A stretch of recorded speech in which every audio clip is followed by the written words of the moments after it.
Good morning student, मैं doctor Durga. आज हम लोग मांग की मान्यताओं के बारे में पढ़ेंगे। कल हमने पढ़ा था मांग का नियम और मांग क्या होती है। तो मांग की मान्यताएं क्या हैं, एजम्पशंस भी कहते हैं इनको, कि मांग की मान्यताएं हैं कि पहली चीज़ हम पढ़ते हैं मांग के नियम में कि अन्य बातें सामान्य रहने पे। इसका मतलब ये है कि अगर हम अन्य बातें समान रखेंगे, जैसे कि अगर हम किसी चीज़ का प्राइस के अलावा, किसी वस्तु के प्राइस के अलावा कोई भी चीज़ उस वस्तु को अफेक्ट करती है, मान लीजिए हमारा इनकम, हमारी चॉइस, हमारा प्रेफरेंस, ये सब उसको अफेक्ट करती है, तो हमें मांग के नियम में उसको स्थिर रखना है। तो मांग के नियम की मान्यता यह है कि वस्तु की कीमत के अतिरिक्त मांग के सभी निर्धारक स्थिर रहते हैं। विस्तार में यह इस प्रकार है, संबंधित वस्तुओं की कीमतों में कोई परिवर्तन नहीं होना चाहिए। संबंधित वस्तुएं क्या होती है? दो प्रकार की संबंधित वस्तु होती है, एक पूरक वस्तु होती है, एक स्थानापन्न वस्तु होती है। एक कम्प्लीमेंट्री गुड होती है, एक सब्स्टिट्यूट गुड होती है। पूरक वस्तुएं वो होती हैं जिनका यूज़ हम एक साथ करते हैं, जैसे कार और पेट्रोल। तो ऐसे पूरक वस्तुओं की कीमत में अगर परिवर्तन होता है तो उसे हम मांग के नियम में स्थिर रखते हैं। और कॉम्प्लीमेंट्री गुड्स जो होती है, स्थानांतरण वस्तुएं, उनका मतलब है जैसे कि चाय की जगह हम कॉफ़ी यूज़ कर लेते हैं, तो कॉफ़ी की जगह हम चाय यूज़ कर लेते हैं। तो जब इनके प्राइस में चेंज होगी तो हमारे मांग में भी चेंज हो जाती है, तो इसीलिए हम इन चीज़ों को स्थिर रखते हैं। दूसरा है, उपभोक्ता की आय में कोई परिवर्तन नहीं होना चाहिए। नॉर्मली क्या होता है कि जब हमारा इनकम बढ़ जाता है तो किसी भी वस्तु की कीमत बढ़ने पर भी हम उसका उपभोग अधिक ही करते हैं। पर मांग का नियम क्या कहता है कि अगर किसी चीज़ की वस्तु का कीमत अगर बढ़ा हुआ है तो हम उसकी मांग कम करेंगे।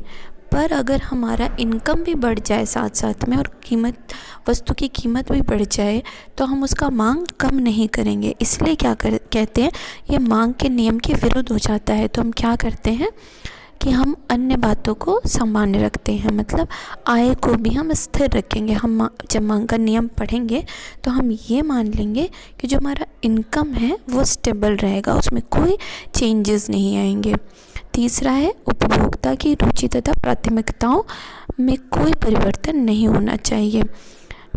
अगर हमारा टेस्ट और इंटरेस्ट जो होता है, अगर वो ज़्यादा अच्छा है, ज़्यादा हम किसी चीज़ के लिए, मान लो लोग जो सिगरेट पीते हैं, शराब पीते हैं, उनका क्या है, उस पर टेस्ट और इंटरेस्ट है, तो जब उस वस्तु की कीमत बढ़ भी जाती है तो उसके मांग में कोई कमी नहीं होती है। और ये क्या है, ये मांग के नियम के विरुद्ध हो जाता है। मांग का नियम क्या कहता है, प्राइस बढ़ेगी तो डिमांड घटेगा, पर शराब और सिगरेट, दारू, इन सब के प्राइस में बढ़ोतरी होगी तो डिमांड में कोई कमी नहीं आती है। तो इसीलिए मांग के नियम को पढ़ते समय इन सब चीज़ों को हम स्थिर रखते हैं, स्टेबल रखते हैं। चौथा है, निकटतम भविष्य में उपभोक्ता वस्तु की कीमत में कोई परिवर्तन में कोई आशा नहीं रखता है। अगर कोई ये विश करता है कि जो अपकमिंग प्राइस है हमारा किसी भी कमोडिटी का, वो इन फ्यूचर बढ़ता या घटता है, जब वो कमोडिटी पे इफ़ेक्ट करता है, तो नॉर्मली क्या होता है कि हम जो कंज्यूमर हैं या कस्टमर हैं, वो लोग क्या करते हैं, जैसे मान लो कि प्राइस बढ़ने वाला है, हम मान लें नमक का, तो हम क्या करेंगे, उसका फ्यूचर में प्राइस बढ़ने वाला है नमक का, तो इसलिए हम उसका क्या करते हैं, प्राइस बढ़े या ना बढ़े, हम उसका डिमांड इस महीने हम ज़्यादा ख़रीद के रख लेते हैं कि फ्यूचर में इसका प्राइस बढ़ सकता है, तो चाहे अभी पैसा बढ़े ना बढ़े, हम प्राइस कम हो ना हो, हम क्या करेंगे, फ्यूचर के लिए हम ख़रीद के रख लेते हैं। और पांचवा है, जनसंख्या के आकार में, आयु संयोजन में तथा लिंग अनुपात में कोई परिवर्तन नहीं आए। मान लीजिए कि नॉर्मली क्या होता है कि हमने डिसाइड कर रखा है इतने मेल, इतने फीमेल, इतने बच्चे हैं, और एक गांव में कोई फीमेल की ज्वेलरीज बेचने वाला कोई है, उसने अपने दुकान में कुछ लिमिटेड ज्वेलरीज रखी हैं और वहाँ पे लिमिटेड महिलाएं हैं।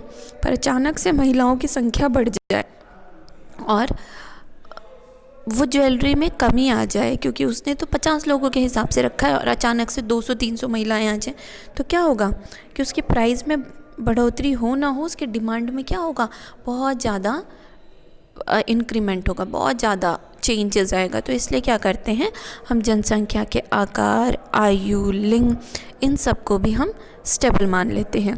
उपभोक्ताओं के पास उपलब्ध वस्तुओं के विस्तार में कोई परिवर्तन नहीं आए। अगर हम उपभोक्ताओं के पास जो भी वस्तुएं हैं उसका जो रेंज है, उसका जो विस्तार है, उसमें कोई कमी नहीं आना चाहिए। जैसे मान लो हमारा घर बड़ा है तो हमें क्या चाहिए, फर्नीचर चाहिए, उसमें रखने के लिए सामान चाहिए। तो किसी चीज़ का प्राइस बढ़े या ना बढ़े, हम उसका डिमांड क्या कर लेते हैं, रूम में सजाने के लिए या रूम की फैसिलिटी बढ़ाने के लिए हम कर लेते हैं डिमांड ज़्यादा। प्राइस में चेंजेस आए या ना आए, जो मांग के नियम के क्या है, विरुद्ध है, इसीलिए हम इसको स्टेबल रखते हैं। समाज के आय तथा संपत्ति के वितरण में कोई परिवर्तन नहीं आए। क्या होता है कि हम मान लिए गरीब हैं, तो गरीब जो हैं वो इतने हैं, अमीर इतने हैं और मिडिल क्लास के इतने, फिक्स होता है हमारा, तो उसी हिसाब से हम प्रोडक्शन करते हैं। पर अचानक से क्या होता है कि अमीरों की संख्या बढ़ जाए, तो प्राइस में, किसी चावल के प्राइस में बढ़ोतरी होगी, तभी भी क्या होंगे, वो अमीर क्या करेंगे, उसका डिमांड कम नहीं करेंगे, क्योंकि वो तो इतने अमीर हो गए कि वो बड़ी वाली चावल की जो प्राइस बढ़ी है उसको भी वो और नॉर्मली ख़रीद सकते हैं। तो हम मानते हैं कि ये किसके विरुद्ध है, मांग के नियम के विरुद्ध है, इसलिए हम इसको भी स्टेबल रखते हैं। उसके बाद सरकारी नीति में कोई परिवर्तन नहीं आए, अर्थात करों में कोई परिवर्तन नहीं आए। क्या हो गया कि अगर टैक्स बढ़ गया तो हमारा इनकम, नॉर्मली क्या होता है, इनकम में कमी आ जाती है, तो उससे क्या होता है, हमारा प्राइस में चेंज हो ना हो, हम क्या करेंगे, डिमांड कम कर देंगे। मान लो कि इस साल हमारा इनकम टैक्स लग रहा है 50,000, हमारा जो इनकम से हमें जो पैसे एक्स्ट्रा इनकम टैक्स में भरने पड़ रहे हैं, तो हम क्या करेंगे, अपने खाना की या अपने नॉर्मल डेज़ में जो चीज़ की ज़रूरत है उसमें हम कटौती कर देते हैं, चाहे उसमें प्राइस बढ़े चाहे ना बढ़े उस चीज़ की। जलवायु में परिवर्तन नहीं आए हैं, हम ये भी मान लेते हैं कि जलवायु में चेंजेस नहीं आना चाहिए। मान लो कि अचानक से बरसात आ गई, तो क्या होगा, अम्ब्रेला के प्राइस में चेंजेस हो ना हो, उसकी प्राइस बढ़े चाहे ना बढ़े, उसका डिमांड क्या होगा, अपने आप बढ़ जाता है, क्योंकि अम्ब्रेला का ज़रूरत हमें बरसात में अधिक होती है। तो ये तो मांग के नियम के विरुद्ध हो गया। मांग का नियम कहता है कि प्राइस बढ़ेगा तो डिमांड में कमी होगी और प्राइस घटेगा तो डिमांड में बढ़ोतरी होगी। यहाँ प्राइस में कोई चेंजेस नहीं आया, पर क्या हुआ, फिर भी डिमांड में बढ़ोतरी आई मौसम के बदलाव से। और नीचे एक फार्मूला दिया है हमने, वो फार्मूला क्या कहता है, dx मतलब क्या होता है, वस्तु x की मांग, कोई भी x वस्तु की मांग किस पे निर्भर करती है, x वस्तु की कीमत पर, अन्य संबंधित वस्तुओं की कीमत पर, पूरक या स्थानांतरण वस्तुएं पे, या फिर y उपभोक्ता की आय पर भी डिपेंड करती है हमारी डिमांड, रुचि पर या फिर उपभोक्ता के संभावनाओं पर, उन पे भी डिपेंड करती है हमारी प्राइस और डिमांड। ये है आज का टॉपिक, बाकी हम कल पढ़ेंगे।